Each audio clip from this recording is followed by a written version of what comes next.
Good evening and welcome to the Haddonfield Registry. I'm your host, Slasher with an X. The date is February 11th, the time is midnight, somewhere. This is Slasher News Episode 8.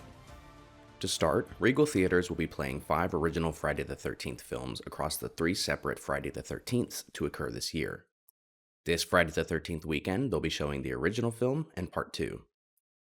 On the March 13th weekend, they'll be playing Parts 3 and 4, the final chapter. And on the November 13th weekend, they'll be playing Jason Lives.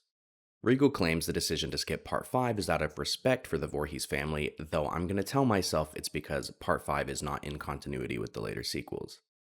They also teased, quote, something big planned to elevate the horror movie-going experience on the final unlucky day in November, end quote.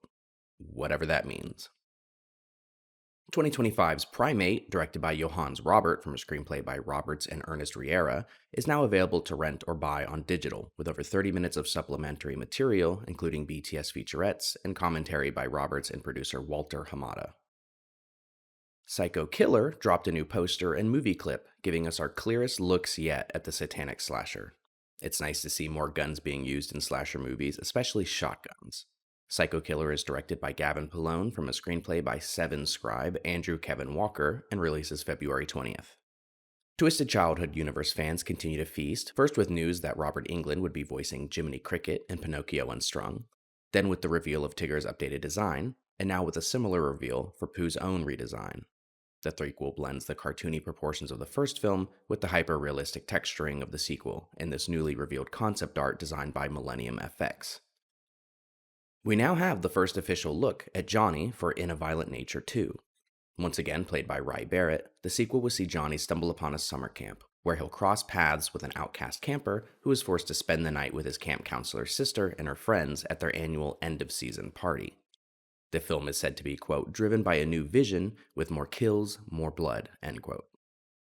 Per Fandango's official Twitter account, Scream 7 has set the franchise record for best first-day ticket pre-sales and is tracking for a 48 to 55 million opening weekend, which would beat Scream 6's 44 million opening weekend draw. Scream 6 was also the first film in the franchise to outgross the previous film, so we may see that trend continue here. The boost in ticket pre-sales is largely due to the Super Bowl ad and the return of fan favorites Neve Campbell and Matthew Lillard. Stay tuned for the channel for more info on Scream 7, including the lawsuit. And finally, our biggest story today, Hellraiser Survival just put out a new trailer titled Love Story, which gives us a good look at the game's protagonist, Aiden Lynch, as well as the surrounding love story that the game hinges on. You can tell the games take a lot of inspiration from the first 3 Hellraiser movies, but also from the Greek legend of Orpheus and Eurydice. The game is expected to release at some point this year. And that's it for right now.